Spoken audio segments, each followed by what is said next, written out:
Uno. Coming up here, Circle of the Bay Podcast, episode 64.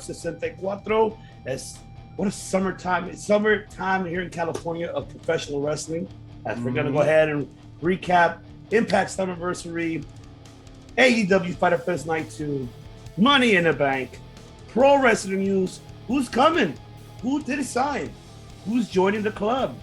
Much more to talk about. Don't go anywhere because click on the bio, click on the link. You don't want to miss this.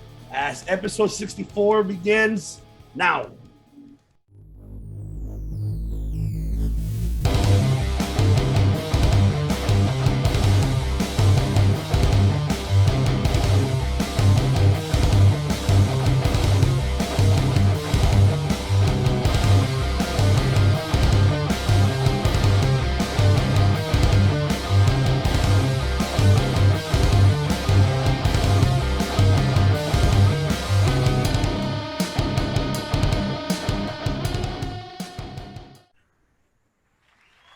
Welcome everyone to the Circle of the Bay Podcast, episode 64. This is the host Devious One IBC.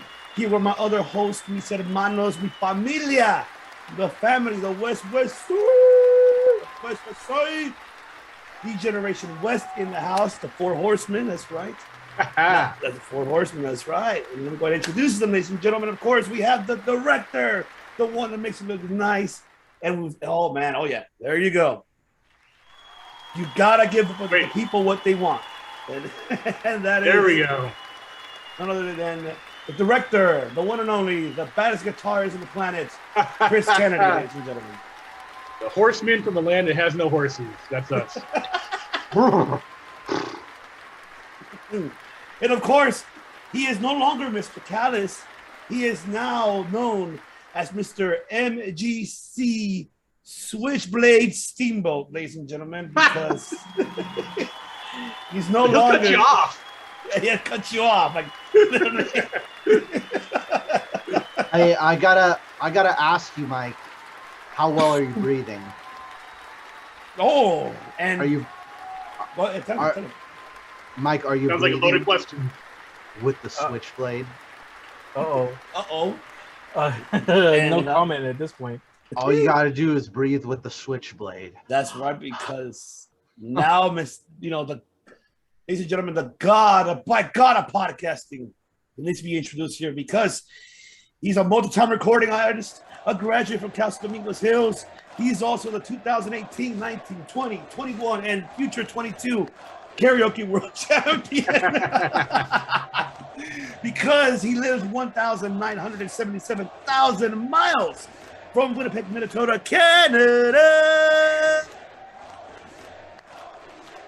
Because he is the master disaster, the king of sting, the man with the plan.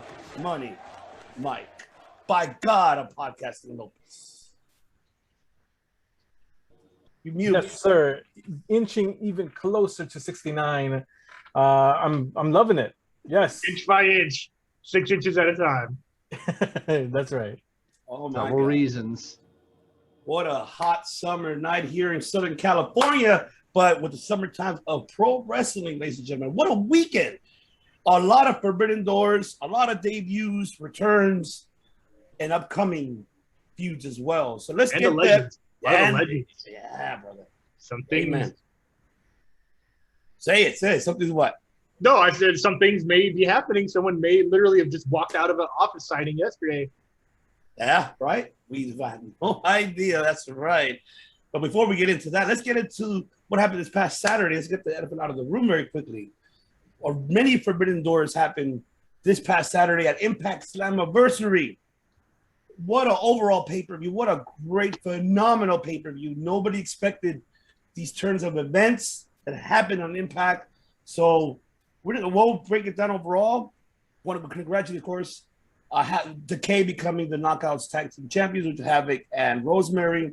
And, of course, the Good Brothers regaining the Impact Tag Team Championships, the return of Chelsea Green, the debut of the return of Chelsea Green. Yep. No way.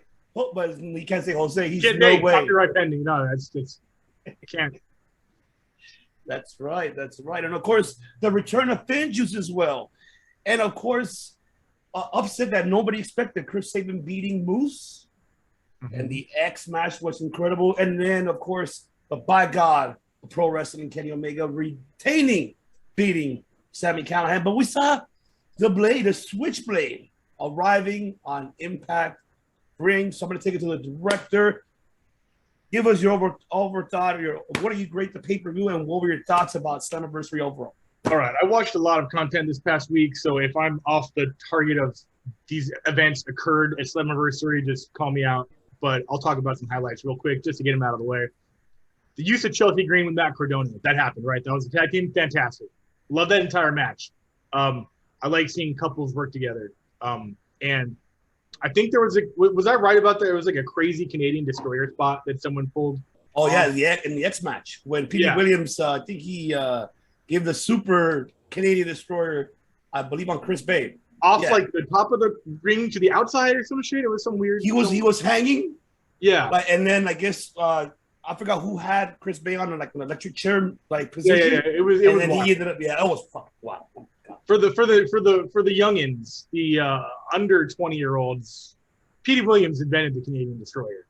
He was the only person who did that move for like 5-6 years. And if you ever tried to do it outside of Petey Williams, they called you out on it.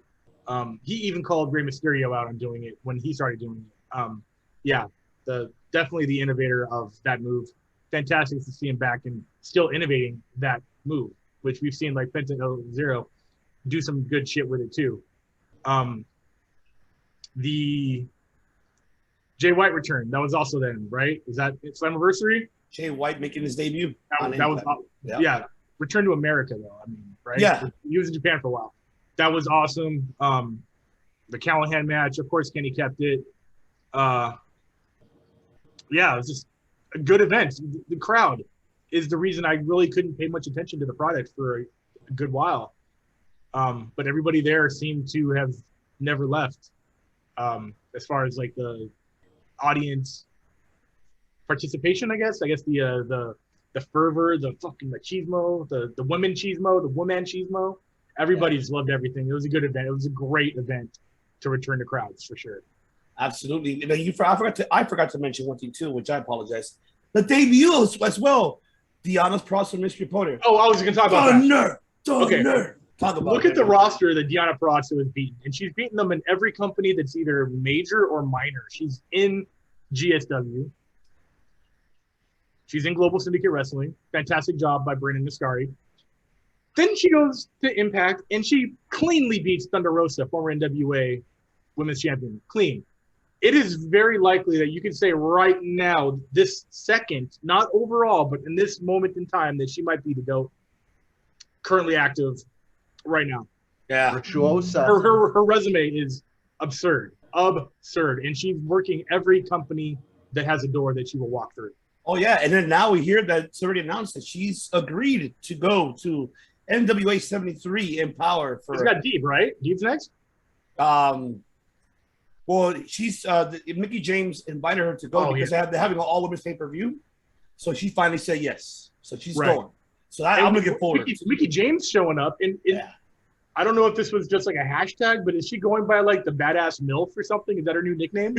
I believe so. I think it's something like that. I'm like, dude, live it up, dude. That's what's up. Kill it. Love it. Oh man. It was a good event. I loved it. I'm very proud that they were able to pull that off in front of a crowd. Oh, absolutely. Mr. Matt Switchblade Steamboat. Are you breathing with the Switchblade? I definitely wanted to make my comments towards Thunder Rosa and Deanna Peraza. I gotta say, especially in Thunder Rosa's case, she's like she would probably be like an analog of Kenny Omega because she's in so many different promotions, competing for the top people. I kind of wish she was collecting belts at the same time. That'd be sick. That would kind of fit what she has going on because Kenny goes to DDT, while Thunder Rosa goes to Tokyo Joshi Pro, and she's an Impact and an AEW. And, if Kenny goes to NWA and Thunder Rosa could still kind of go back and forth between NWA, Impact, and all the other places, hell, let's throw Ring of Honor in the mix. Yeah, I love that. If we could get all in the mix, then who knows? Maybe we should have that. You guys know what the Learjet is? Yeah, it's a commercial jet that looks like a jet. And it's so fast you could fly to the other side of the planet in like half the time you can on a regular plane. We need a Learjet just for Kenny and Thunder Rosa, just to get to different promotions constantly. I buy a Learjet just for them. If I was Tony Khan, I'm like, all right, let's get the brand everywhere. Thunder Rosa, Kenny, I call shotgun. And Switchblade, I gotta talk about this. Bullet Club, it's still my era. It's still my era. The Cutthroat era. And I hope to see Gato too. I hope to see more of them. I mean, I was hoping Tama Tonga was gonna run in on AEW. Tama Tonga and Tongaloa. Their little brothers is we'll get to that once we get to that. What do you say, Ivan? Yeah, we'll get to that, definitely. It's all tied together. It's like one's a spoiler for the other, but everybody, because it's all in the family, it's all in the Bullet Club, it's all related. Can I say this is like a fucking Avengers fucking movie, but in pro wrestling straight out? What they said. Like, jeez, we've been saying for a long time. Civil War, the elite versus the club. All we're just needing, how you said, is the Guerrillas of Destiny show up, and that's a wrap. There we go. And there we go. And that's what we need. Ooh, I feel like a kid again, man. Fuck, Jesus. This is what the invasion angle failed to do. Oh, yeah. Right? Money Mike, floor is yours. Man, what a time to be a wrestling fan. Yes. I mean, come on, really. This Forbidden Door is already off its hinges. We've seen, and it's progressing slowly but surely. It keeps cracking open. I've said it before. Go back on the archives and all that good stuff. Circle debates. That yes, it's gonna build until there's this end game level of crossover. And what I would like to see ultimately is a WrestleMania level, maybe like at AT&T Stadium or MetLife Stadium or SoFi, so it's close to home, SoFi Stadium event where Impact, NWA, AEW, AAA, New Japan all comes together and puts these wrestlers, all this talent on a stage, on a WrestleMania like stage, and so that's what I want to see, right? And it seems that it could get to something like that. But Slammiversary itself, it was highly entertaining. The surprises, the matches themselves, Impact delivered. My only nitpick, if there is one, is the production.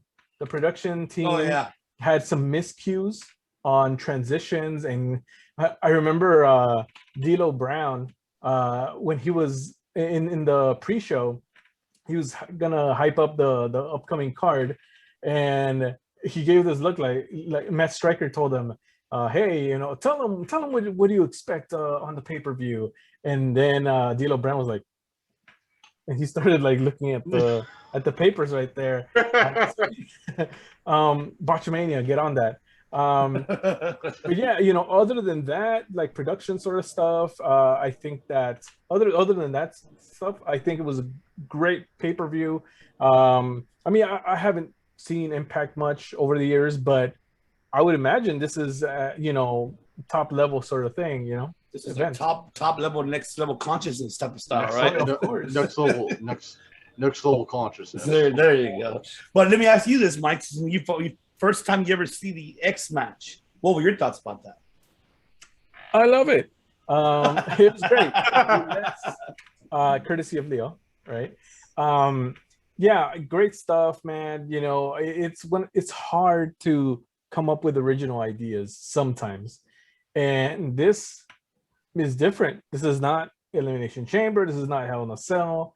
This is not WWE stuff. Impact can claim this as their own. Yes, And it was very, very entertaining. Yeah. Another thing I wanted to when you were talking about production, one thing I don't know if you guys caught Matt Stryker when Thunder Rosa came in, he was like, "No mames, way!" Like I was like, I caught that. I'm like, "What the fuck?" He literally said that. And, you know, when she was making her like entrance to the ring, so that I caught that. But you're right about that, about the production. Yeah, they kind of there was a lot of botches there. Yes, Slammiversary delivered. I give that a A++. Love it. Hey, what's the matter? Hey, what's the matter with you, man? But yeah, I agree with all of you guys. I'm glad everybody had a great time watching that event. And now, you know, Impact is stepping up this game. Now you know, everybody keeps saying that Impact doesn't, what benefits Impact with this? I'm like, no, it benefits them because it gives more eye on the product itself. They need these type of, you know, crossovers and from other promotions. Even though, like, I know they try to develop their own stars, but this is kind of like helping develop them in the first place. I mean, shit, you had Saban who beat Moose. Nobody expected that. But even when Moose, you know, lost, but this is another next level for Saban. What about Saban Omega? But by the looks of it, of tonight's Impact, we saw that maybe Josh Alexander's going to be the next one in line. So this is going to be interesting. What about, you know, what about the X Division title could be on the line? We don't know. It's just there's so much shit going on. And then with the Bullet Club, also new member, Chris Bay is going to officially join. I mean, it's not official as of yet, but he already has a shirt on. So he's already, for life. So this is like, I love it, man. This is like, I love it. Another next level conscious.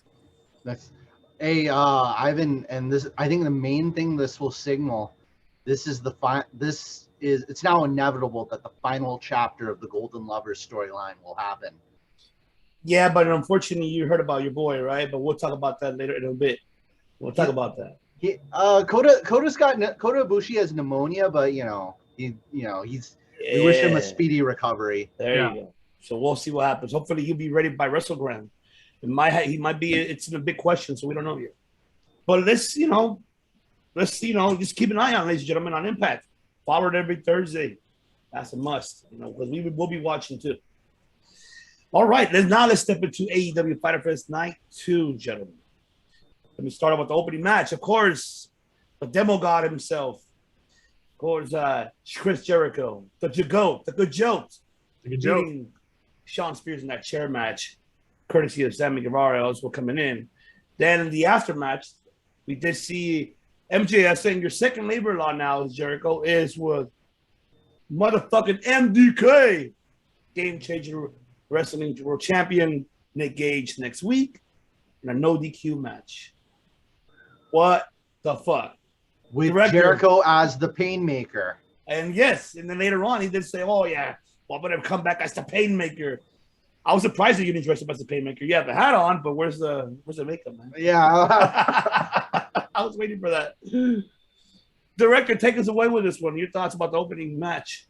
Yeah, I mean, okay, so there were some things about my predictions I was right and some things I was kind of wrong about. And I kind of thought that last week I said that the stipulation was Sean Spears was the only one that could use a chair, so that means Jericho could use a bat. That obviously didn't come into play, but the chair sort of did. Jericho did technically never touch the chair, even though he dodged a spear that Sean Spears ran into and then got hit with the juice effect. Good, clean ending. Really not enough interference to where it affected the outcome. There was like attempted distractions, but no actual physical contact from Tully or from Sammy, I believe. But when MJF was like, this man has literally robbed a bank. This man has literally been to jail. I was like, wait, New Jack? It took me a second to process what was happening. And then I'm like, oh, the guy who's fresh out of jail. Yeah, that's going to be wild.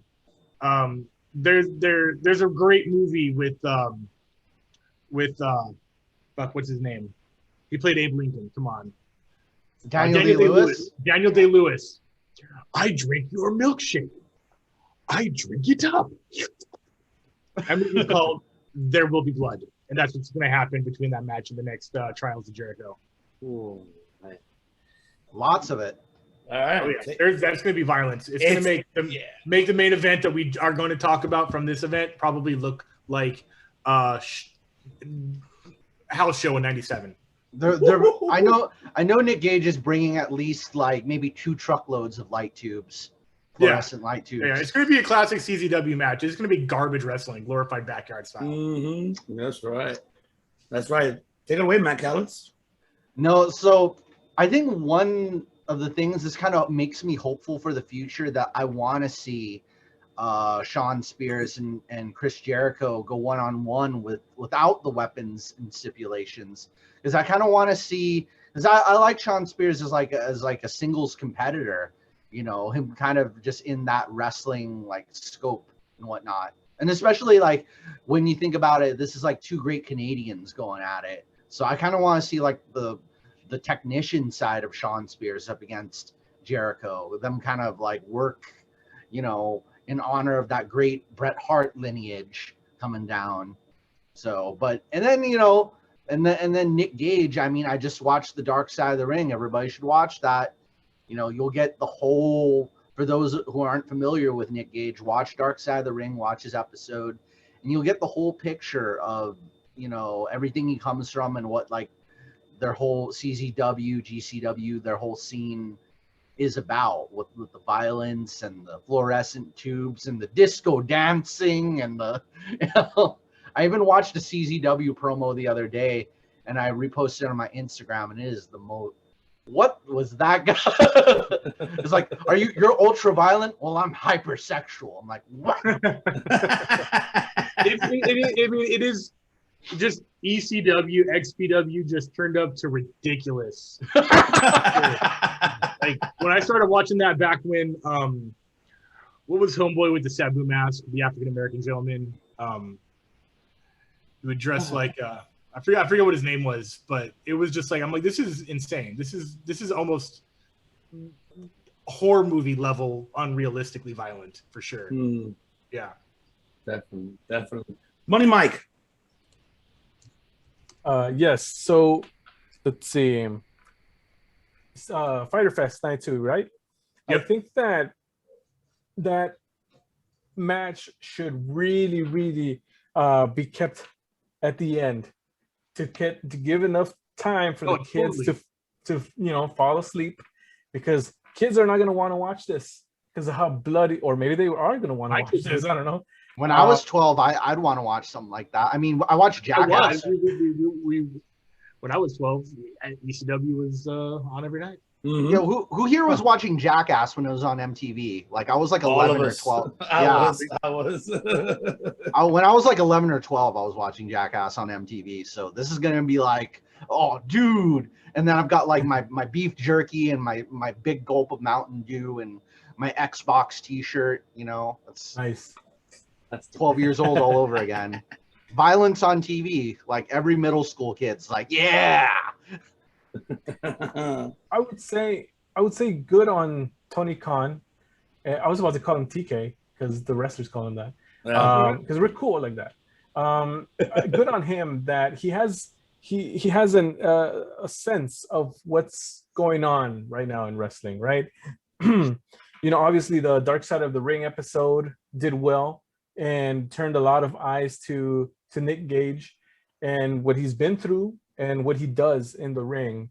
I now know about his story because of the episode. So like myself, many others do too. So I think it's great that he's, you know, giving the people what they want, right? Courtesy of who? Dirty Heels, baby. Right, the courtesy of Dirty Heels. So yes, give the people what they want, and the people want blood and tables. So I hope to see a table or two. Oh man, we can't wait. But you're absolutely right. You know, just to add on what you said about Nick Gage, absolutely, with the Dark Side of the Ring. Not only that, but it also gives Aya the product for Game Changer Wrestling as well. It gives Aya their product as well.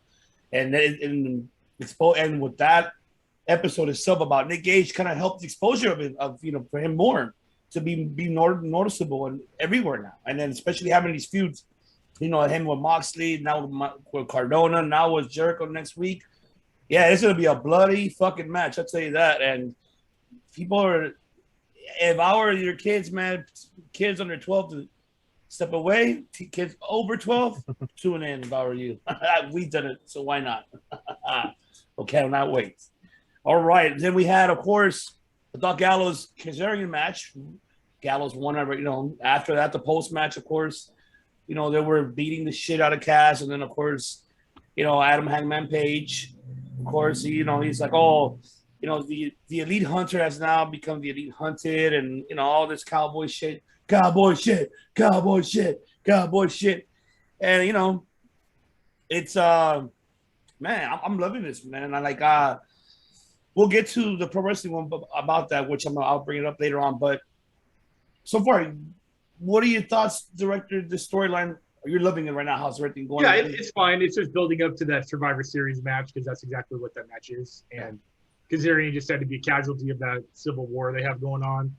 And then you needed an excuse to have Paige come out, and then you need an excuse to remind people that he's in Dark Order. And that's it, pretty much. It's what it is. Yeah. It was fine. It was moving the storyline slowly but surely. Yeah, because I believe we already set up from Fight for the Fallen for them to have that 5-on-5. Yeah. So that's what it was. Someone needed to be a victim, and it was Kazarian. Poor Kazarian. Why did you split up SCU, damn it? That's our SCU here in California, man. I know, right? Fucking assholes. Fucking assholes. Matt Callis, do you agree with the storyline so far? It's Frankie and the Jets. Dun, dun, dun, dun. No, Frankie Kazarian, I still remember his days in TNA as a great singles competitor. Like, I'm actually, because I wasn't really watching Ring of Honor during the long first hair run and Spanish fly finisher called the. Oh yeah. Yep. That's the Frankie I know. That's the Frankie I was watching on TNA on a black box. It's a black box from an airplane, so it's like you could listen to the pilots and all that. But like Frankie, I wouldn't mind him coming back into like the upper echelons of the singles division, because he delivers great matches. I have a feeling he's even holding back a little bit because he's got some stuff in his arsenal. Yeah, I mean, he doesn't have to show up in matches like this. Yeah, so he could bring out the big guns for when he's up again. Maybe he's going one-on-one with Kenny or something like that in the future, and then we'll get the full arsenal of delicious treats that Kazarian's got in his bag of candy. Santa Kazarian. Money Mike. Delicious treats. I like that. Sounds delicious. Yeah, I don't know. I mean, I'm not too familiar with Kazarian's work as much as you guys, but if I were him, I don't know if I'd be liking being the casualty here. Hopefully, they're able to bring him up again, because as far as I've seen, he's just run in, and he's just the extra guy that's run in and tried to intervene, and nobody helped him. Yeah. He's helped out other people in other matches, and people in those matches didn't come out to help this guy. So, there's that. Right? Yeah. So, I mean, I would, if I helped you out, why don't you help me out, sort of thing. But what's up with that? Like, why? Why will you help me out? Yeah. So there's that. As far as Hangman Omega, I keep waiting to see when that's gonna happen. Right. All Out is the perfect stage. How are they gonna keep these guys apart till then? Yeah, definitely. And then speaking of keeping apart, so the next match, of course, Wheeler Yuta, Darby Allin, great match. Darby wins. But the one thing that caught my eye was like seeing Sting and Orange outside of the ring. Oh yeah, like I enjoyed it. I fucking enjoyed it, man. I know people probably will shit on Sting for that, but no, what the fuck? Like, this is good comedy shit. Sting shows personality, which he hasn't done since '94. It's a good thing. It's fine. It puts some humanity in him. Right? So, yeah. If you remember Stinger, the original Surfer Blade Runner Stinger, he was a happy-go-lucky screamer, talker. Couldn't get him off the mic. And then obviously the Crow Sting never talked. And he's been like that for 25 years. Joker Sting's a different Joker Oh, and yeah, that's late right. impact. Joker Sting and late impact Sting was really like a funny guy. Like he even was doing the like a little Valley Girl screaming contest with Madison Rain. I have the power now. I have the like I want to see. I'm like y'all to the people out there who aren't familiar with Sting being a funny guy. Y'all are in for a surprise, man. Sting on being the elite and Sting just being a goofball, like you guys are in for a whole other thing. Like he doesn't just look like Jim Carrey, but he also has the ability to be just as funny and goofy, even as like no.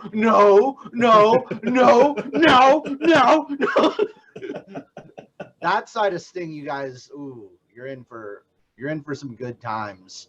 Some more comedy Sting. Sting and the Young Bucks is gonna be hilarious. Oh yeah, definitely. Money Mike, is your heart open with that segment, or is it closed? It was very open. It's wide open. Yes, open for business here because, it was fun. It was fun to see that. It was funny. It was a cool moment, and that's all it was. For anybody out there, Sting, that's out of character, or this and that, or screw that. No, wrestlers are allowed to have fun with their characters, and that was it. Yeah, I agree.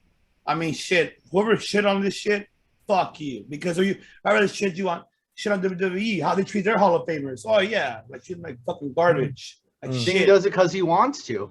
Yeah, you see, that's what I'm saying. But it's not about what you want. It's about the consumer. I don't know. Yeah, very true. Speaking of consumer was really a loud pop for Britt Baker defeating Nyla Rose for the retaining the AEW Women's title. As much as she's a heel, but she's by far one of the best promos she has. Is her right now on Dynamite. She's fucking killing on the mic, and Britt Baker's so hot right now. She's hot. She's on fire. She is on fire. This girl is on fire. Yeah, she is. It's fucking hot. But yes. Now, what's next now? Nyla Rose is out of the picture. Who's next in this? Who do you think should be the next one in line facing Britt Baker for the AEW Women's title directly?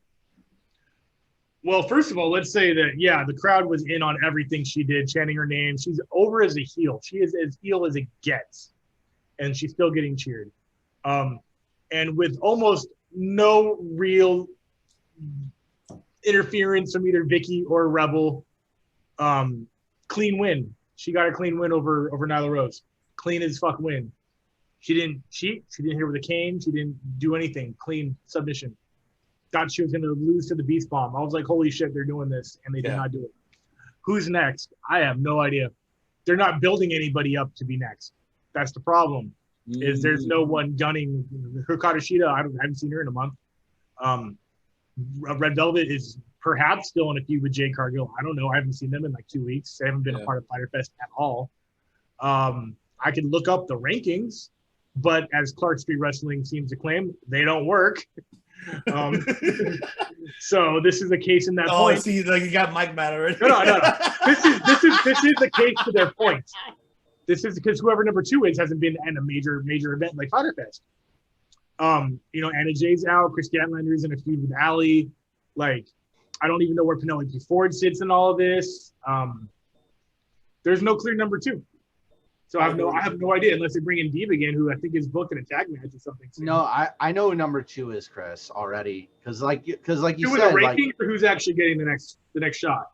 I know who's actually getting the next shot, not in the ranking. Spoiler alert. Talk to me. Yuka Sakazaki. She just beat Penelope Ford, didn't she? I believe who was it?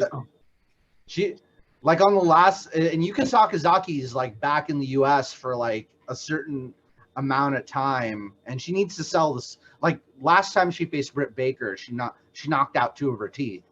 So Yuka Sakazaki wants to get her teeth back.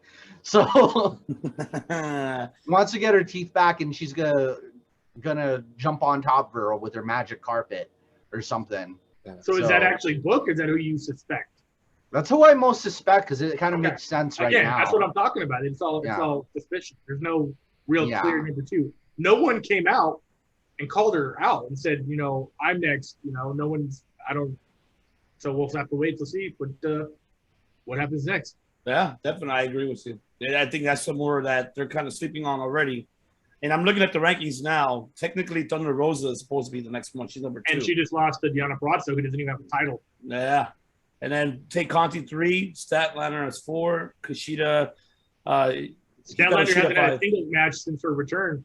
I know. Well, Conti hasn't really either. She has, but on Dark or Elevation. But not on Dynamite, though. Only in the tag, on an intergender. But I get your point, though. No, I understand that. I don't know what they're doing with this. I don't know what they're gonna build, but I think they should have hurried them. They should have hurried the fuck up and built it because I don't even think Big Swole is still in AEW. Or she just had a match. She's feuding with Diamante right now on Elevation. Dark. Yeah, Dark. Okay, that's cool. Because I know I've seen her like in other companies during the past couple months, so I didn't know if she was hovering around or actually sticking around. Yeah, no, definitely. Money Mike. I love my rankings. I love, they work when they work. It's up to the company to utilize them. True. Here's the thing. Yes, Thunder Rosa went on Impact and, lost, right? To their champion. And okay, so there's that. But however, in one of the best matches, arguably, in AEW this year, Dynamite, that non-sanctioned match between Britt Baker and Thunder Rosa, who won? Thunder Rosa, right? So therein is the match itself, that you could build it around that yes, I beat you already. Well, where's my match, right? So there's that. If we look at my beloved rankings, we can see that Chris Statlander sits nicely at a 10-0 right now. And of course, I feel like a lot of people are sleeping on her right now because she's involved with the Bunny and there's that rivalry going on. But build up that number a little bit more. Get her, 6 more wins, 16-0, let's say. Elevation, Dark, all that good stuff. She gets that number up. Then yes, you have something that you could build on for All Out that leads up to that. And meanwhile, she could feud with Thunder Rosa, beat Thunder Rosa finally, right? And then go on to, meanwhile, they build up Chris Statlander on her own on the other side, and there you go. Or Anna Jay too, maybe once she comes back. You never know.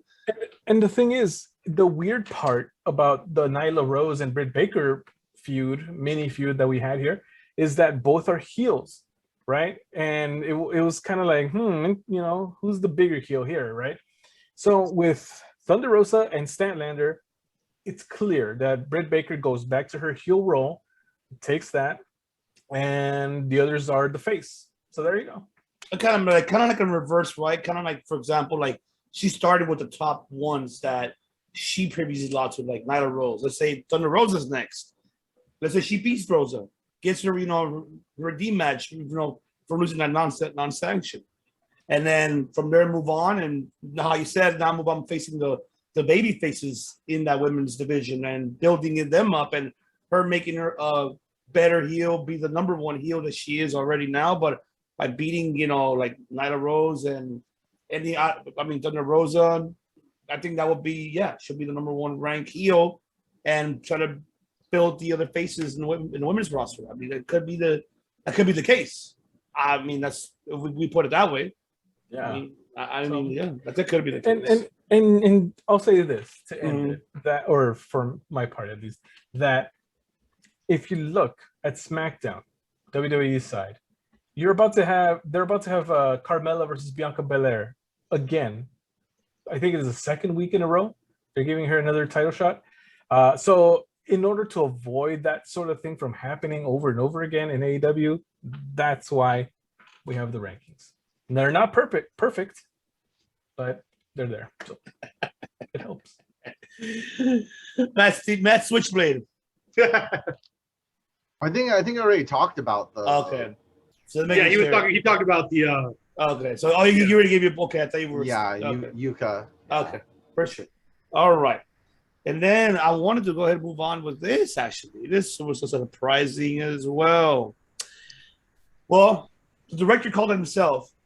Oh my God. It, I was so fucking right about this. I was so proud of myself. Talk about it, man. It's yours. Take it away. You can, sometimes I'm right, sometimes I'm wrong, sometimes I'm close, and sometimes it's just wishful thinking. It's what I would want to see, and this is what I wanted to see, and I was right about it. I didn't see the Chavo Guerrero thing happening, that's for damn sure, but I definitely none of us did. I definitely knew that Andrade was not picking a fight with Death Triangle. He was trying to reunite La Familia and get Pac out the way and bring the Latinos over to his side of the border. And it didn't seem like it worked on this attempt. But we shall see. We shall see. I hope they don't. I really like Death Triangle in its formation right now. Yeah, I don't know, man. Could be another LWO. LWO for life. So, which Chavo was a part of. Chavo, Conan, post NWO. I can name that probably the entire roster. Yeah, that's about it, man. I don't know where it's going to go. I don't know. Penta and Marte seemed very set on not going the direction that Andrade wanted them to, or El Idolo, I guess. Yeah. One of his names we can't use. I think Almas we can't say anymore. But that's about it, man. I was pretty stoked I was right, and I'm excited to see where it goes, and hopefully we get a feud instead of a faction. Yeah. Faction wrestling. Definitely. Switchblade Callis. Andrade el ídolo tranquilo. Tranquilo, my friend. Like, he said that like 3 times, and I thought Naito was going to come out like any second. Just like he said, with the amount of time, or at least Roosh, because Roosh is fresh off of that title. Like, he just recently lost that Ring of Honor title. It kind of seems, I don't know what else he's going to do in Ring of Honor right now. It felt perfect. I mean, it was cool Chavo coming in, but Roosh and I don't know if they're gonna maybe have like Pac versus Andrade first, or Rey Fenix, because I think I have a feeling they're gonna save Penta El Cero Miedo versus Andrade. They're gonna save that for last. Right. They're gonna, because that's the icing on the cake right there. The chance going down on that match. That's the icing on the cake. They're gonna make that one. Give them an hour, for the love of God, AEW. Those two, give them at least 40 minutes minimum on the pay-per-view. Give them a good long match. Maybe at All Out, give them a good long one. Just those two alone. You'll probably get through the first two. Like, Andrade could get through the first two with like mixed results on episodes of Dynamite and Fight for the Fallen, but this one, that's the one you gotta save for the pay-per-view. Definitely. Mr. Lucha Republica, the one wearing the shirt right there, Money Mike is wearing it. That's right. Talk about it. Man, either Phoenix or Penta versus Andrade, el ídolo. Yes. I like how he says it. Either or. It's a great match. I'm looking forward to where this goes. Honestly, I feel like this was probably my favorite segment, personally, of the night. I found it entertaining and whatnot, and the surprise of Chavo Guerrero was pretty cool. I had no idea about that either. It came out of nowhere, and what better family than the Guerrero family to be helping out Andrade, el ídolo. So there's that. So my girlfriend kind of made some fantasy booking, and I want to hear this. So, not match-wise, but for someone else to be included in this. So we watch Sammy Guevara's vlog all the time, and we know that Fuego del Sol is trying to get a contract with AEW, and for whatever reason, he's over with the fans. For whatever reason, they're not hiring him, right? The master of the Tornado DDT. So why not have him join Andrade or be his like disciple or whatever? I That's think like that, Sammy's protege, right, or something like that. what was that? The general who you're talking about? Yes, is the masked guy with that comes out in Sammy's vlog. Right. He's been looking for a contract, and she was like, well, why doesn't he? He and Andrade would make a good pairing or whatever, since we're keeping it Latino and stuff like that, right? So I think he would be a good disciple, kind of like if they're trying to attack Andrade, then he gets to, he's the one that gets beat up or something. Yeah, I think that would be pretty fun for that to happen, and some cool moments can come from that. So I would want to see something like that. Also, ultimately, yes, I think if I'm going to say it, Penta and Phoenix are going to join up with Andrade. I feel like it's going to happen. It's almost inevitable. Oh, calm down, Thanos. Calm down, Jesus. Yeah, it looks like you're on points. Well, I could agree with you on that. Could be maybe either by no option because either party the winner takes control. Right. Could be in that route, or they turn Angelico and Generico or whatever the fuck. That'd be cool too. Oh yeah, you know what? Good option. Yeah, good shit too. Yeah, because those are some pretty talented, young, up and coming, interesting, and Latin. At least both of them, right? Is it Generico and Angelico, or it's Angelico? Who's the other one? Jack Evans. Jack Evans. Okay, so Angelico. Yeah. I mean, because they're both from AAA, so imagine them joining with Andrade. That kind of be like, okay, I like it. Yeah, I love it. Why not? There'll be something bit different, and fucking keep it factions, whatever, man. Yeah, man.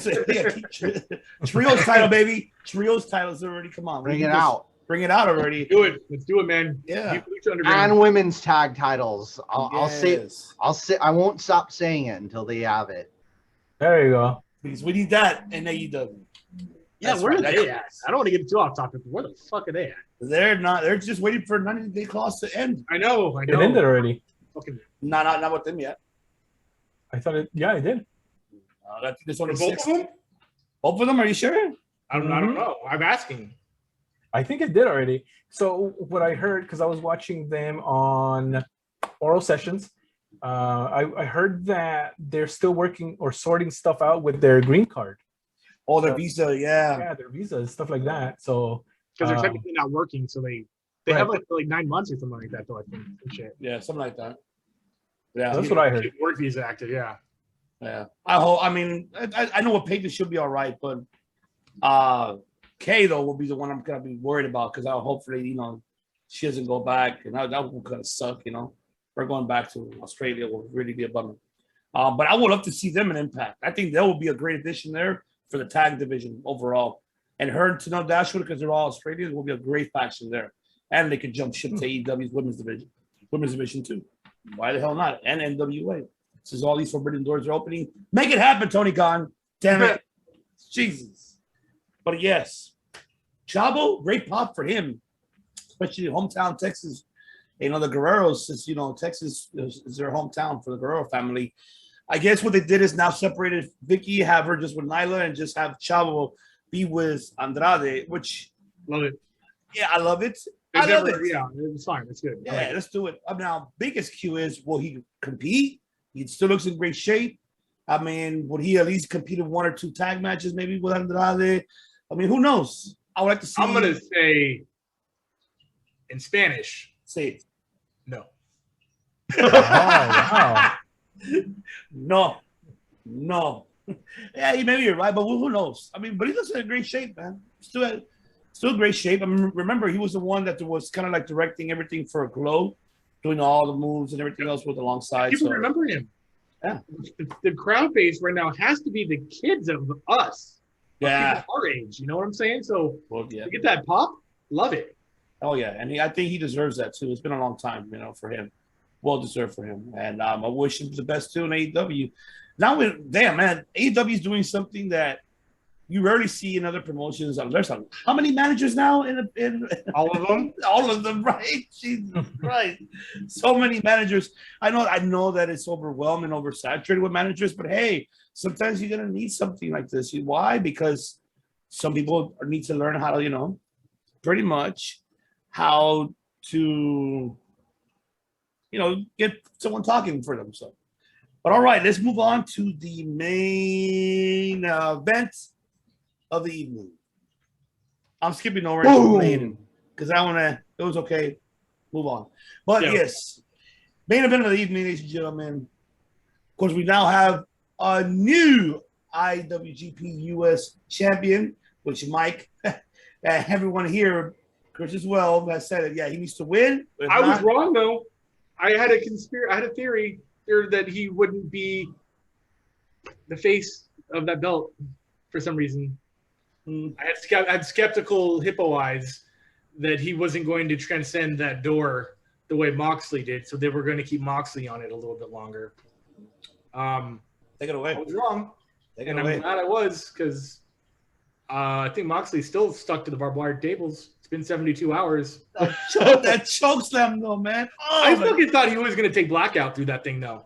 Oh, my God. Dude, he totally could have done it. He's physically strong enough. He could have done it from inside the ring, over the rope. Totally cleared it. 6'8", that's a good 9-foot drop. Could have totally hit that. I hope they at least talked about doing it and someone said no. He probably did. Mom said, "Hey, man, I'm trying to walk, man. I'm not trying to." Yeah. It's like, I got a kid coming. I kind of like to meet him. But go ahead. Yeah, that wasn't me really talking about the match. That was just. Oh yeah, yes, like I said. Well, we did see Lance Archer defeating Jon Moxley. Then at the aftermath, we see Hikuleo, which is of course Haku's son. Tall motherfucker, by the way. He had to be 6'9", 7 feet exactly. Yeah. Real young. I can't imagine how he is a baby in his 20s. Baby face. You don't expect, when you look at his face, you don't expect him to be that tall.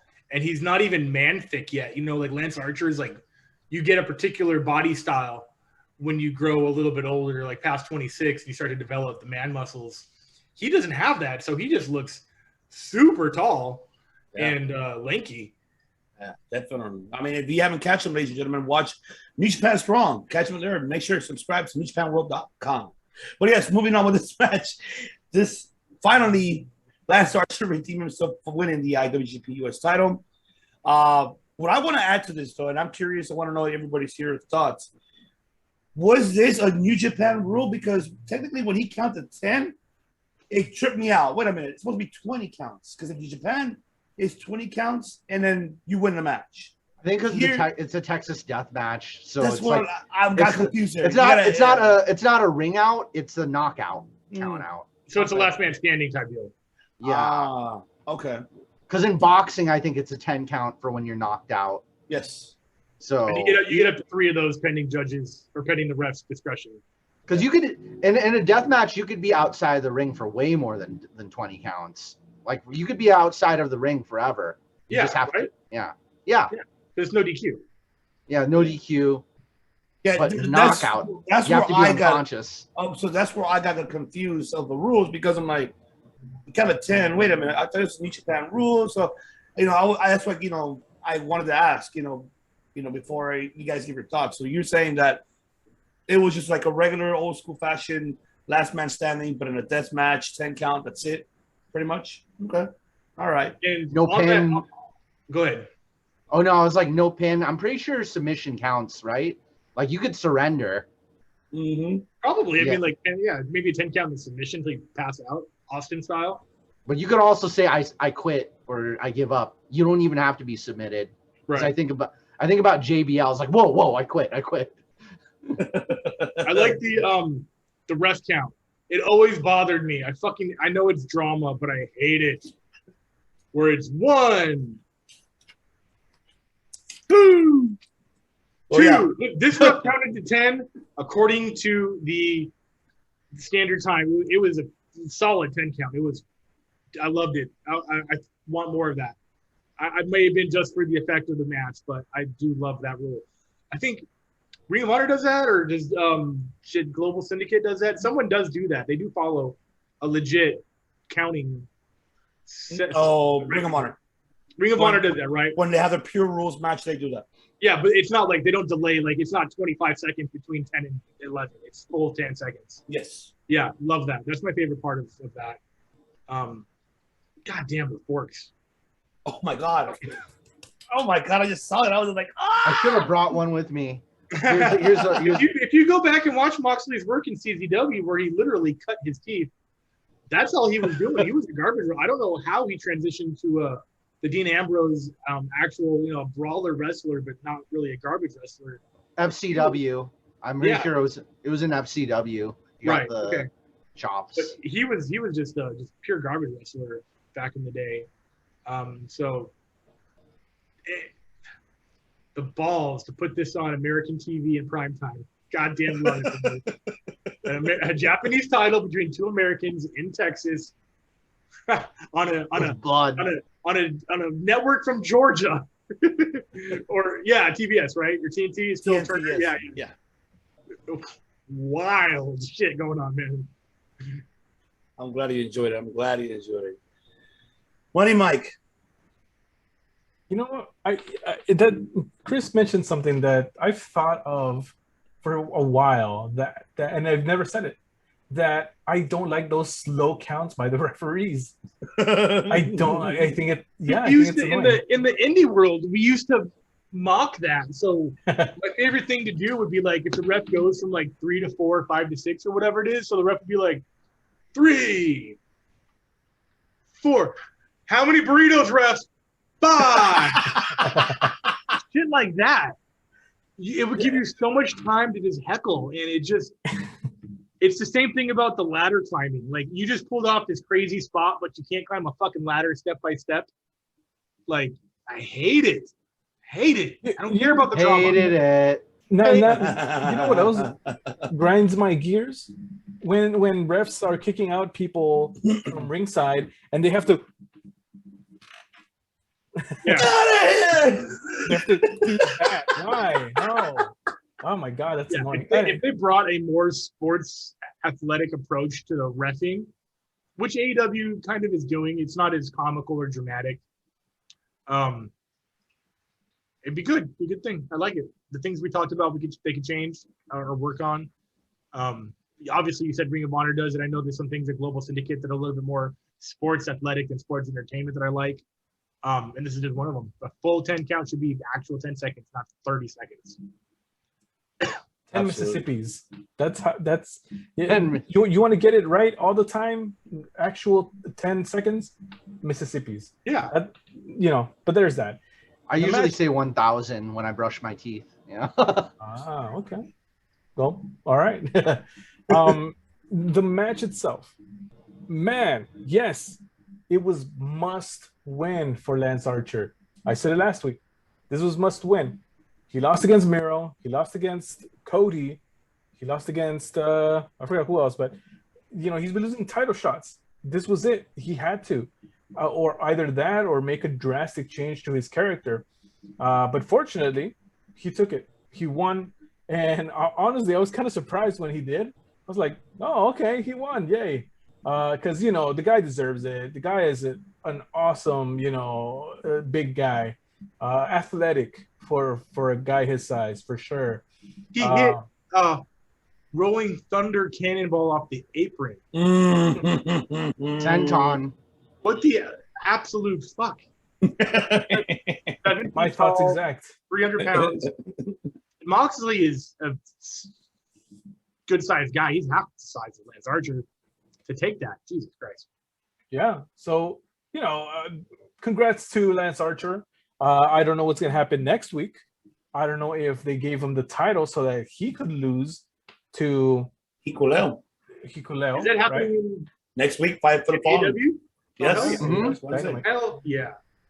Now, just out of curiosity, this Hikuleo gentleman, is he related to the Usos and Brock and all that? Is he part of that? He's a Samoan bloodline, but he's Tongan. Yeah. What? He's Haku's son, right? Yeah. So he's not directly part of the table, right? No, he's not part of the bloodline. He's more closer to the Barbarian and shit, right? I believe so. Yeah, I think because I don't know about was Barbarian Samoan too, right? Was he?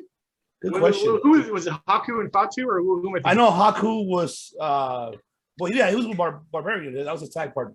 Yeah. I know They were related. I'm pretty sure. Yeah, I think they were. You're right. I think they were. Good call. Yeah, good call.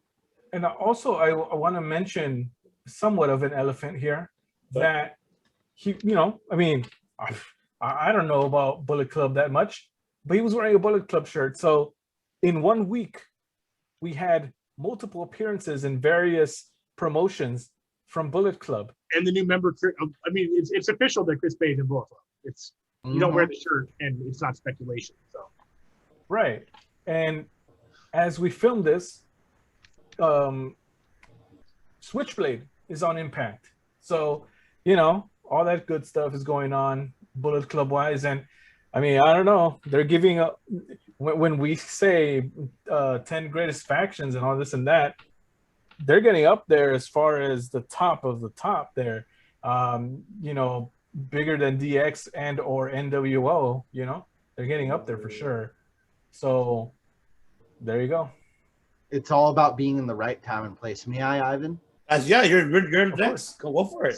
So to keep in mind, Hikuleo is the younger brother of Tama Tonga, and who is the missing piece of this fucking puzzle, who can't get inside any of the doors right now. I don't know why. Chris, I think he might already be there, and they're just waiting. I think next week we're gonna see somebody. It's either work shoots or shoot works, because his tweets are enough to keep a company to be like, back off a little bit or come closer. Yeah, I'm thinking it's on the come closer end, and remember even around the time of the first Double or Nothing, Tama Tonga retweeted Hangman Adam Page like, "Oh, Adam Page is looking for an opponent. I'd love to face him. We've got some unfinished business." Yeah, because isn't Tama Tonga essentially the heir apparent king of Bullet Club? Isn't it technically should go to him as leader, and it was just kind of taken over by like, I don't know the order, Finn, AJ, Kenny, or something like. It's Kenny. It's Finn, AJ, Kenny, Jay White, and and then Evil when Jay White couldn't go to Japan. Right. Where did Cody fit in this? Cody wasn't the leader as well, sort of. And the Young Bucks, there was and then Adam Page was there as well. Adam Page was already girl. But Cody wanted leadership. Cody wanted leadership, and there was a little bit of a civil war. It's like a whole. That was right before AEW became a thing, like the year leading up to AEW. Mm-hmm. Yeah, Cody got sidetracked by Nick Aldis and all that.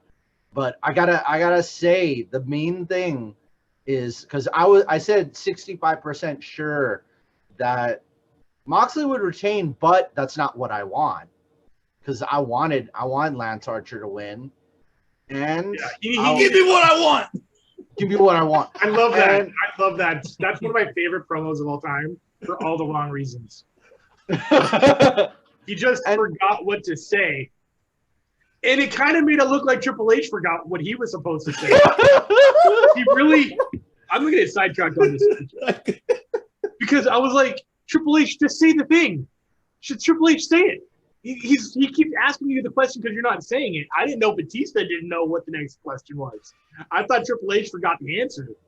I was like, just say the thing he wants. You know what he wants. A match at WrestleMania. Just say it. It's like the weirdest, awkwardest, worst promo. Oh, but I love that, man. Nike's is a meme. Like, oh, man, I just fucking love it. Give me what I want. So you know what it is. Just say it. I'll say, all due respect to Moxley, I was kind of getting sick of him as IWGP US champion. I wanted it to go to somebody else eventually, just to kind of, I mean, he had some fun matches, but I think, Lance is going to be more interesting to see him defend that both on AEW and New Japan. And there were still cheers for him. It wasn't a boo. This wasn't heel versus heel. Yep. This was anti-hero versus anti-hero. I think Moxley actually was trying to flip a little bit because, okay, number one, it's Lance Archer's hometown. Number two, Moxley was hey, you ain't shit, Lance. Like biting him. You ain't shit, Lance. And, in front of his family. So he's kind of got the hometown love a little bit. So, and that's what, and I'm a big Lance Archer. I've even tuned into Lance Archer's live streams on Instagram.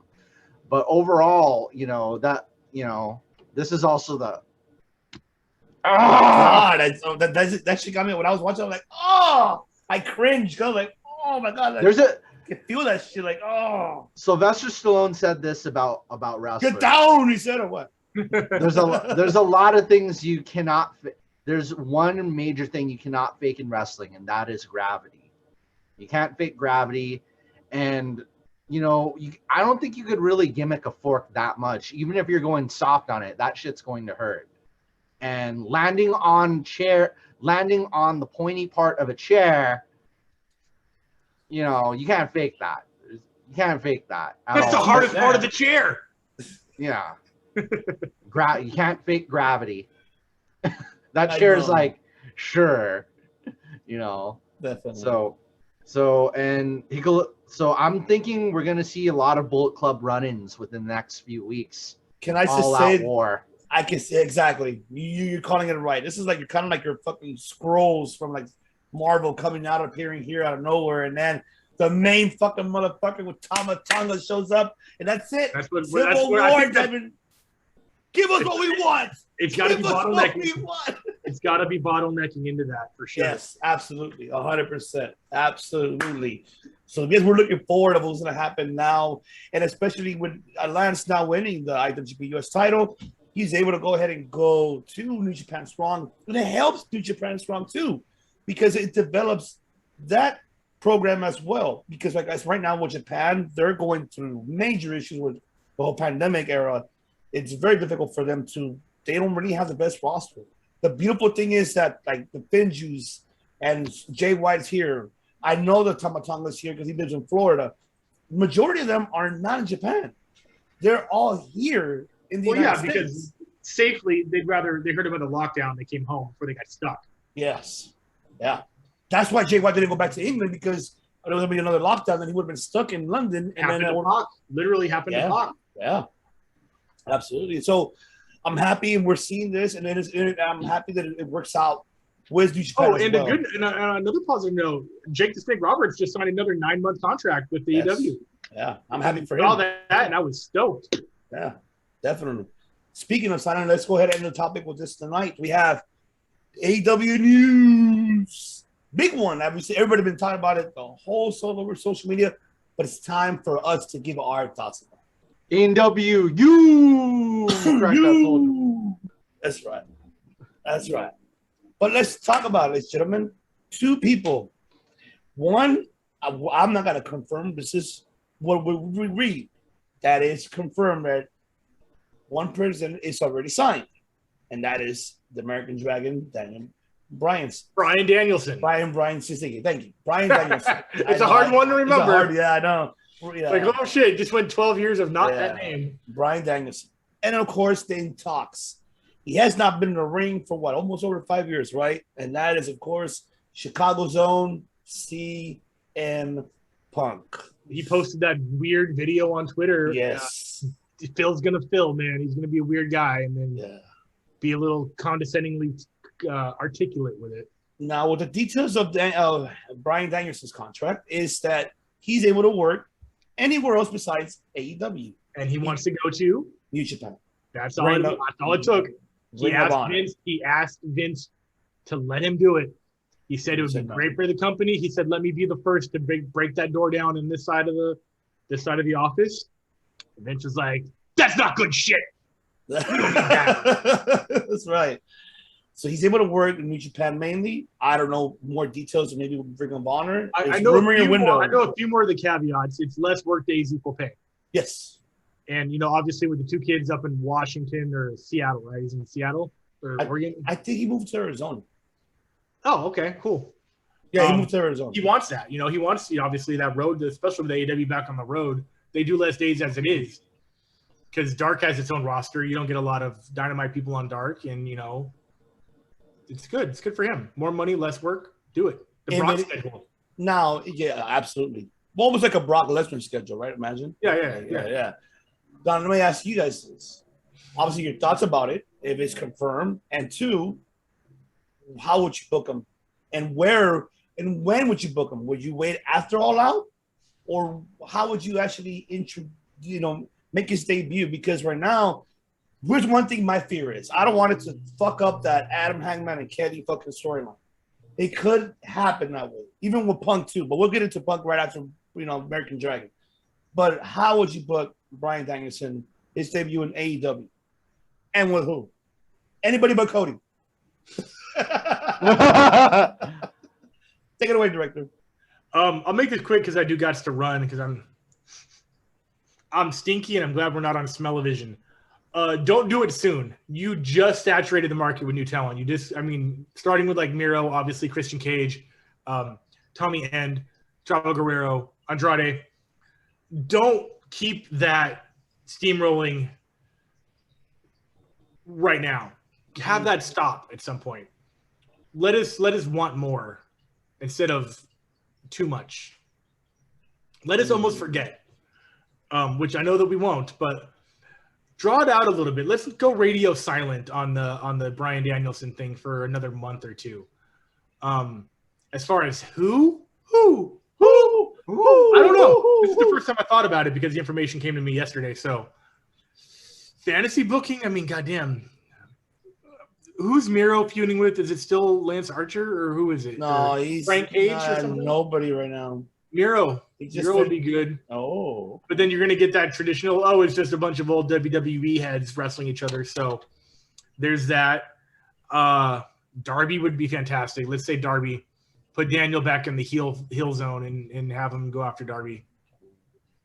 I love it. What about Punk now? So we don't know. I don't got no fucking clue. I don't even want to say I don't care. I kind of care.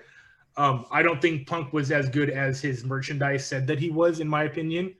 But that would be one of 9 nails in a coffin that would hurt WWE legitimately if they did that.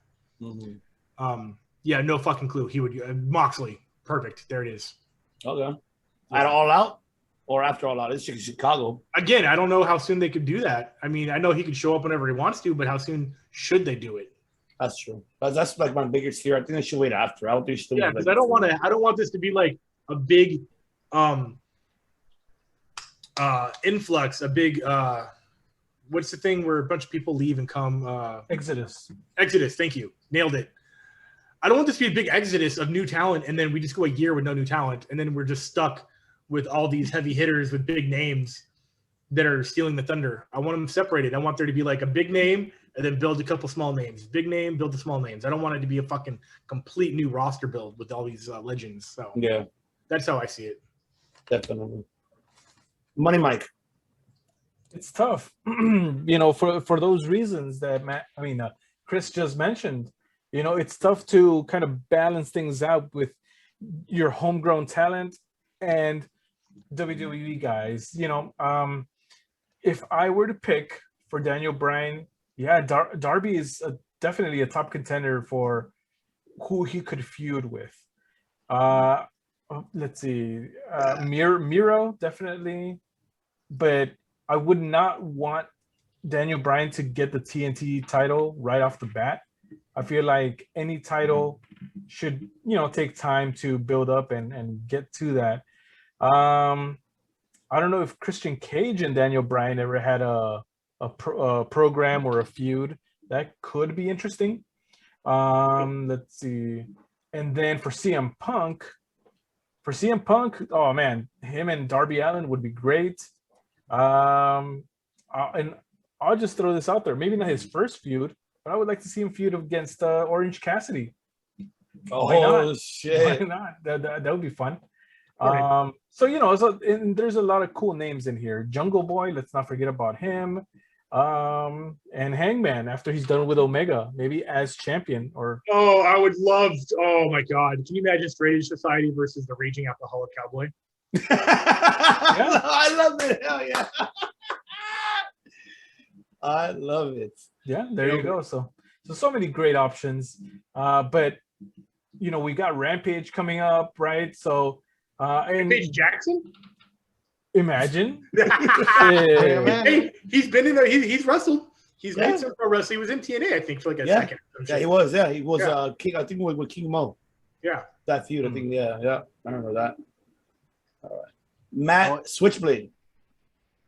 All right. So, like, I've got an immediate one, and then I've got the big major pay-per-view one. Because Mike, you mentioned earlier I that gotta get in that shower, boys. I got 25 minutes to hit one of my goals for tonight, so I appreciate it. I'm sorry to cut you off. it's all good, Chris. We love you too, brother. All right, see I'll see you guys whenever. Just hit me up. We'll do. So the big pay-per-view one, like Mike was talking about, a multi-promotion pay-per-view, and I'll tell you my main event for that. But I'm going to leave you in suspense. So here's the first one: CM Punk and MJF will be the first ones I right off the completely bat. forgot about MJF. Oh Yup. shit! Oh man, That's the big one. It will be wow. it will be the most brutal, there's gonna be so many classic promos. Because already, like, MJF and Chris Jericho, MJF and Cody, MJF had a lot of like classic brutal digs at both of them. But I know MJF is gonna be extra brutal with CM Punk, especially with all of CM Punk's critics. Like, so you went back to Fox News with all of those cretins. Like, CM Punk's gonna have much dirt. He's gonna dig on AJ. He's AJ Lee, not Styles. Maybe, who knows? He might even dig at, for all you know, you and AJ Styles might even, he might dig at him that way. So there so many different ways. And here's a little one out of this one's a little bit of a sidewinder coming in here. A little bit of a curveball. Throw a curveball. You guys ready for a curveball? Ready. Jeez. Here's this curveball: Bryan Danielson and Minoru Suzuki. Not a current AEW guy, but remember that Forbidden Doors Open, number one. Cross promotion. And the way the storyline would go is, who better to stop an unstoppable, violent monster like Minoru Suzuki, who just chops and beats up people and laughs? Like, you could punch him in the face and you punch Minoru Suzuki. Remember, Minoru Suzuki, he made Ken Shamrock tap, right? Was it? Yeah. It was either Ken or Frank. He made one of them tap out. No, it was Ken Shamrock. He made Ken Shamrock tap out in real life. He put him out, actually. I think he knocked him out for a couple seconds. Yeah. He put him to sleep. In this promotion in Japan called Pancrase, when he was younger. This is now Minoru Suzuki's a very much older, experienced veteran. And in real life, he how do you stop an unstoppable monster? What kind of hero can you get to stop this monster from terrorizing the helpless AEW roster? Maybe like Minoru Suzuki could tear up Jungle Boy in a match. Like, Jungle Boy could probably get some offense in, but in the end, like, he's going to be left a bloody mess for Minoru. Who comes to his rescue? Bryan Danielson, the American Dragon, because he's very much kind of that superhero type figure. Because he could use Flight of the Valkyries too as his song, because once again, that's a classical piece, public domain. And he'll come to the rescue of whoever Minoru Suzuki's terrorizing on the AEW roster. All right, and here's my big multi event, because the Indianapolis 500 is the largest venue in the United States. It has a capacity of 200,000 people, and it's just surrounded by parking garages. So here's my big main event. So we could flip this either way. We could mix and match these, but maybe Kazuchika Okada and CM Punk, and then Bryan Danielson and Kenny Omega, and then you could, come on, Ned Flanders. I didn't want to come out. We could flip it the other way. CM Punk and Kenny Omega and Bryan Danielson and Kazuchika Okada, and they'll just co-headlining. Hell, you could do both of them. You could do all four of those matches in the same weekend. Like, you could go make it like a tournament for like two different title belts or some kind of special stipulation. Emperor of Pro Wrestling at the Indianapolis 500, full capacity, 200,000 people, world record match, freaking, and have like all the belts on the line from all the companies. Freaking Kenny's gonna come in hanging from the helicopter with sparklers shooting out of like all out of every finger, just like Look at me. I get a picture of that with Don He won't Callis even- right next to him. He won't even use his theme song. He'll use the glorious, glorious. I will give up, and just shooting sparks out of his body. Man, curveball on the man. Good shit. And we forgot about MJF. That would be the most shit talking promo how you said man of all time between MJF and Punk, or even with Bryanson too. You know, you could do it with Danielson. You can do the same thing. It'll be epic to see. Yeah. OMG for sure. I'm like, shit. I don't know how to book these, man. I just don't know. I'd rather wait until after the Hangman wins than let them, you know, come in and right after. Or man, I don't know. It's tough. It's tough how to book these two individuals, man. I do want to see a Jungle Boy and, you know, Daniel Bryanson for sure. No, Bryan Danielson, excuse me, for sure. I want to see that. Or, you know, CM Punk versus Lance Archer too. Or another one too. Oh, it would, you know, CM Punk, Darby Allin, how you said, that would be another great too. Yeah. Ricky Starks versus CM Punk will be great too. Brian Cage. Guy. Brian Cage versus, you know, American Dragon versus, oh my, so many. See, that's one I forgot about, Brian Cage. He could go up against both of them. Yeah. He's got a classic. Oh, Brian yeah. Cage. Hell yeah. Help develop, you know, how Mike said earlier, and like Chris Mike said, you know, instead of oversaturating with WWE legends, build them with a storyline with these individuals to elevate their careers as well, along with them. I mean, that will absolutely definitely work. Definitely. And also the last thing, ladies and gentlemen, for AEW news, and for part one ending this, because part two will be discussing a little bit more pro wrestling news and the recap of Money in the Bank and NXT and on Raw. I know you guys want to hear us WWE, we will talk about it. But yes, the last thing of AEW is coming to Los Angeles. It is. All elite wrestling will be coming to Los Angeles. The date has not yet been announced, but they were supposed to come. But due to the pandemic situation, they got delayed. So they don't want to miss out the summer here with us. So they're trying to bring this by September or end of August. Rumor your window. Don't know what location. Could it be SoFi Stadium? Could be. Okay. Could it be the Staples Center? Or what's the new venue? Wait, what other new venue is there here? Is there another? Is there another? Oh, the Coliseum. The LA, what is it called now? Fire or whatever. Where? Wait, so AEW? AEW. Yes. I would probably include the Honda Center in there. In Anaheim. I would probably say that would be a contender. They're talking. I really don't think they would fill up SoFi or the Coliseum. I could be wrong. I could be damn wrong. But at this point right now, I don't think they would fill it up. Maybe Staples Center. Maybe Staples Center. Yeah.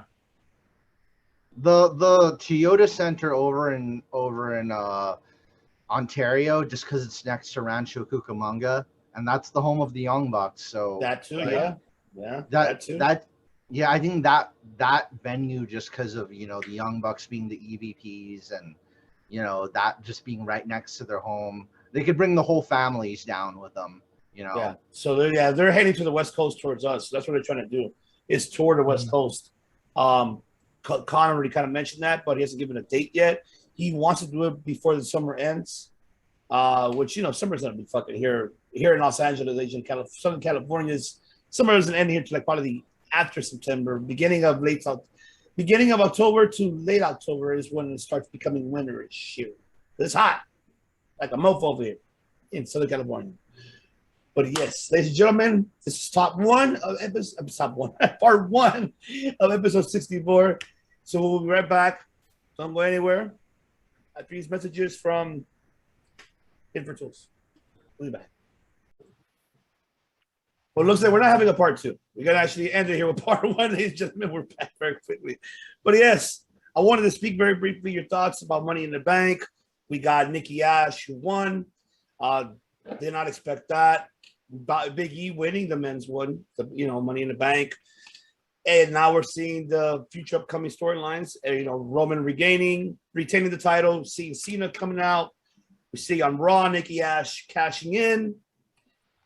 What the hell is going on here, Money Mike? Were you happy with Nikki Ash's winning Money in the Bank and her cashing in and winning the Raw Women's title? I'll say this. I'm happy for people to succeed. You know, you want to see people succeed. You want people to achieve their goals and go on and do great things, right? However, it just, I don't know. I'm not digging the gimmick, the superhero thing, almost the superhero. It's been done. It's recycled. Molly Holly. And dare I say, Molly Holly did it better. Do you agree with that, Matt Switchblade? Molly Holly was like, because she wasn't on the superhero gimmick that long though, compared to, you know, her heel Molly Holly gimmick. You know, just like being all pure. It's like, hey, no sex before marriage. You know, hey, don't show too much skin. I'm Molly Holly. That's right. Go to school. And so, all right. Well, what about Big E? Were you happy about that? And I'm pretty sure you were not happy. People all over social media, you know, bashed it that the next challenger for Lashley is Bill Goldberg, and we're expecting Big E to do it. Which we talked about last week about it. Now we have Bill Goldberg facing Lashley in SummerSlam for a fact. He did get a good pop. Big E as well. But let's start with Big E, and then your follow up with Goldberg's thoughts as well. Money. Okay. Again, I want everybody to succeed and all that good stuff, but and again, rankings. My goodness, rankings. I'm not gonna stop saying that because of things like these. Bill Goldberg lost against McIntyre, and he is able to jump brands out of nowhere and challenge. Oh wait, no, same brand, but still, he lost, and he's not ranked. He's not, you know, I'm just losing my mind right now about how crazy this is. And you know, Goldberg should do more storylines outside of the title picture. You know, that should happen because he is not a title contender anymore. And so there's that. But as far as Big E, he was my pick. He was my pick to win the Money in the Bank, and I'm happy for him. And I hope that he's able to cash in, apparently to whichever brand, right? It's not exclusive to any brand anymore. So it would be interesting. Will he cash in on the head of the table, or will he cash in on Bobby Lashley? We'll see. Yeah, Matt, your thoughts? There you go. There you have it. But now we Jackhammer. Oh no, I dropped him on the kitchen counter. Jackhammer. And also, and then also we do see now the upcoming storyline now for SummerSlam for a fact. Seth Rollins, Edge. Since Edge lost against Roman, great match by the way. I did enjoy it. Now and then we see Seth Rollins and Edge, and now we see John Cena back. Now we see John Cena called out Roman on Raw. Now we see Cena and Roman. Money Mike, your thoughts about these two upcoming storylines for SummerSlam? Predicted. We saw this coming, right? It's cool because, you know, had Edge been retired still, people would probably say, oh man, you know, we didn't get to see Edge versus Seth Rollins. But here it is. Edge is not retired anymore. He's able to have these dream matches, and this is exactly that. It's a dream match. Edge, Seth Rollins. And, you know, Seth Rollins, he's no slouch in the ring. Neither is Edge. So, yeah, it should be a fun match to build up to and to watch. I just can't stand what Seth Rollins wears. And and all that drip nonsense. I think it's all cringe. But other than that, in the ring, which is what matters, should be fun. Should be good. And as for Cena, John Cena and Roman Reigns, I mean, I'm sure Cena's not going to win, or at least that's my prediction. But Roman Reigns, this is something that I would have wanted to see for WrestleMania instead of SummerSlam. But here we go. Yeah. McAllis. Seth Rollins and Edge will sing the Soul Fedge. Do, re, mi, fa, sol, la, ti, do. Back down. I know you teach it, Mike. That's right. Yeah. Singing Soul Fedge with Edge and Seth Rollins. Drinking Tom Collins. In Fort Collins. You like that, huh? And also, the last thing about NXT looks like Samoa Joe is cleared. Looks like he's cleared. Challenge Karrion Kross. Karrion Kross didn't come out to the end. Beat up Edge. Edge to the Regal. And looks like a set for an NXT takeover between Samoa Joe and Karrion Kross. In another note, sidetrack of that very quickly. Karrion Kross lost to Jeff Hardy in 90 seconds, probably like more than that. Not a good thing. A lot of people from the NXT roster were not happy. They felt like that was disrespect. They felt like you disrespected the NXT champion. This is why they don't want to go to the main roster, because of shit like this. And I know this was not Karrion's call. Yes, he has a job to do, so it is what it is. Talk to me, Money Mike, your thoughts about that, and Joe cleared to in-ring return and facing Karrion Kross. Okay, so two things here, right? Joe, I'll start with Joe first. I find it interesting that when Joe was announced that he was fired, for me, in my thought as an outsider, I was like, well, man, like maybe they fired him because, he can't wrestle, or it's going to be a long, long time before he can get back in the ring, all that stuff. Maybe that's why they let him go. But it's not the case, as it turns out, right? Or as it's turning out. He can wrestle. So I'm pretty sure they knew about that, and they still decided to, or Vince decided to let him go, right? So there's that. Regardless of that, he's in NXT now. Joe is awesome. I look forward to that. We talk about dream matches, right? Joe, Karrion Kross. Excellent. Awesome stuff there. Should be fun. Should be cool. The build-up has been pretty good on that side. And, yeah, I'm looking forward to it. Now, jumping over to what happened on Raw, Jeff Hardy cheated to win. Maybe that's kind of like trying to save things for the NXT brand. Maybe that was McMahon's way of softening the blow. But the blow was made, right? So, I don't know. Karrion Kross, in that promo after the match, made it seem like he wants revenge. He wants that one back.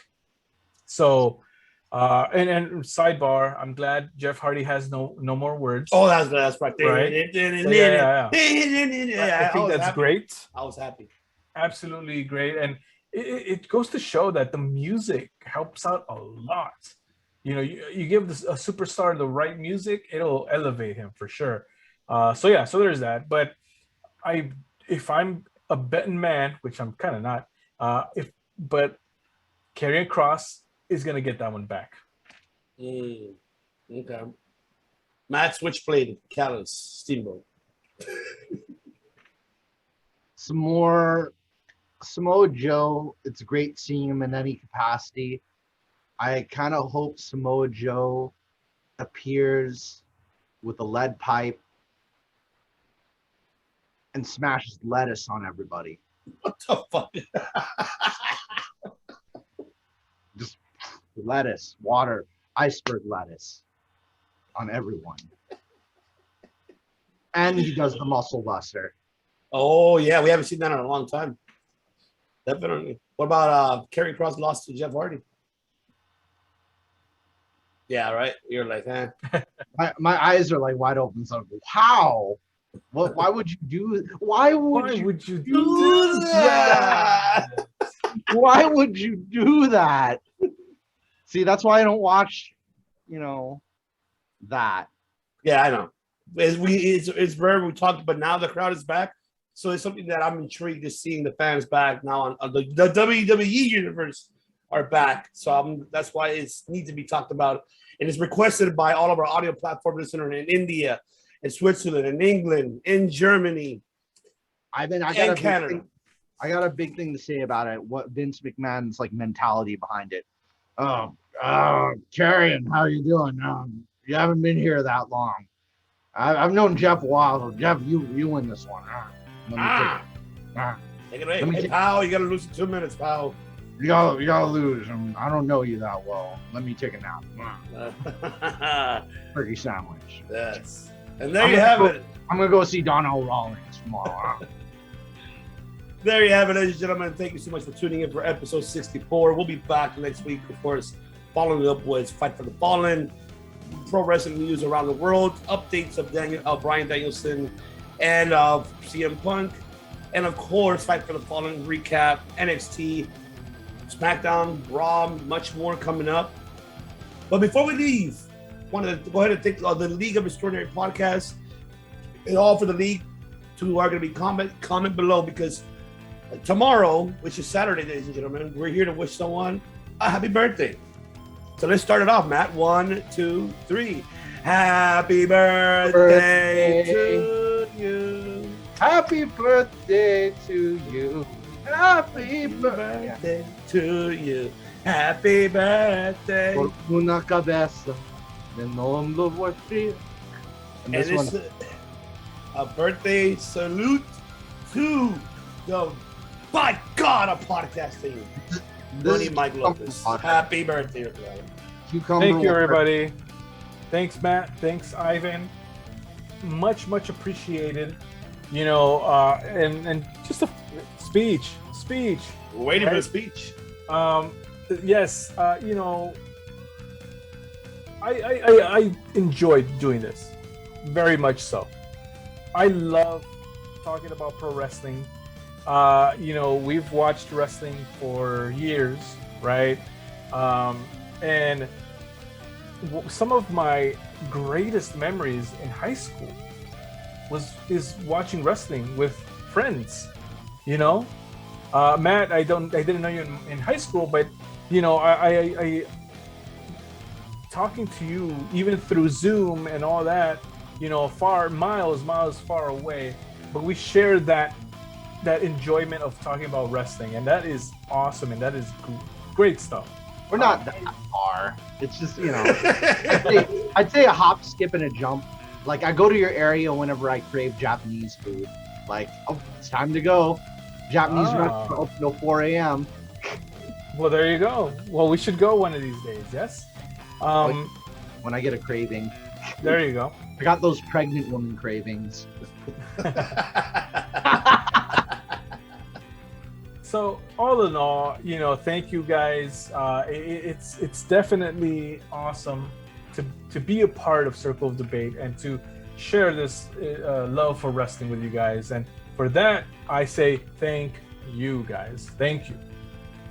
Also thank the fans, ladies and gentlemen, because the fans love the Boycott of Podcast. They love to hear from you every week, every day on the show. Everybody that tunes in, whether von Deutschland, de Latinoamérica, anywhere, doesn't matter where you're from, we're all in this together, right? So good times, nothing but good stuff here. Absolutely. Thank you. And we cannot wait for much more. We will be joining, doing a roundtable between four soon in person, ladies and gentlemen. Soon. Very, very soon. And 65, we're going to have huge announcements as well. So stay tuned for that. I'm not going to spoil it. You have to wait for that. Other than that, once again, we thank you very much for tuning in here. Enjoy your Friday night or morning or afternoon, all over the world, wherever you're from, listening and watching. Don't forget to subscribe as well at the end of this video. Subscribe to the channel to get notifications. But until then, ladies and gentlemen, I'm gonna let Mr. Switchblade end it here on the high notes. What do we do here at Circle Debate? Mr. Switchblade, Callus, Steamboat, Shower Cap. We don't bloody podcast night. because it's still my era. The cutthroat era of podcasting. Mate, Bullet Club. Bloody hell. 'Cause I'm the best. This is the cutthroat era of podcasting. And it's still my era. And there you have it, ladies and gentlemen. We make history.